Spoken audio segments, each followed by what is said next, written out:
Vika adalah seorang anak yang berasal dari kota kecil di Sulawesi. Saat itu, ia masih duduk di bangku SMA. Ia dan keluarganya hidup dalam kemiskinan. Ia memiliki beberapa orang saudara, namun saudaranya tersebut satu persatu meninggal karena mereka sakit. Dan karena usia, ayahnya kehilangan semua ingatannya dan mulai menjaga jarak dari orang lain. Sementara ibunya sudah meninggal bertahun-tahun lalu. Melihat keadaan keluarganya seperti itu, akhirnya Vika bertekad untuk belajar setinggi mungkin agar bisa merubah nasibnya dan membuat ayahnya senang dan bisa tersenyum lagi. Vika kemudian belajar dengan keras. Setiap waktu luangnya ia gunakan untuk belajar. Hingga pada akhirnya ia berniat untuk melanjutkan pendidikannya di luar kota. Dan karena keinginannya itu, ia pun harus terpisah dari ayahnya.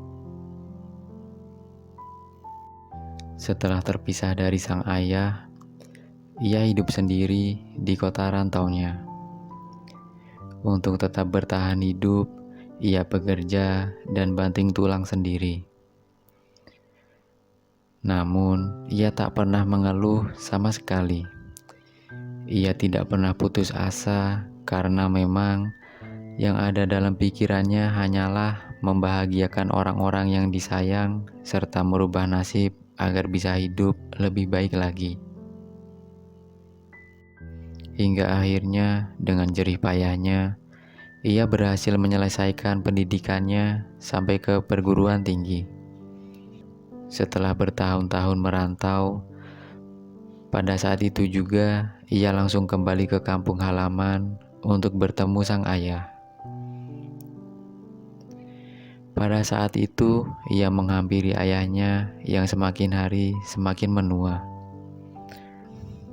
Namun yang menjadi kebahagiaan paling besar adalah ia telah bisa mewujudkan impiannya selama ini. Dan setelah itu, kehidupan Vika dan keluarganya berangsur-angsur membaik setelah ia diterima bekerja di salah satu perusahaan terbesar di Sulawesi. Dari cerita tersebut menggambarkan bahwa jika kita memiliki keyakinan dengan diiringi semangat dan doa, maka apa yang kita harapkan pastinya akan kita dapatkan. Bahkan hal yang mustahil sekalipun. Oleh sebab itulah, jika kita berharap untuk hidup lebih baik, maka janganlah pernah menghukum diri sendiri dengan terus merenung dan menyalahkan nasib. Ingatlah, segala sesuatu tidak akan datang dengan sendirinya. Begitu pula dengan kebahagiaan.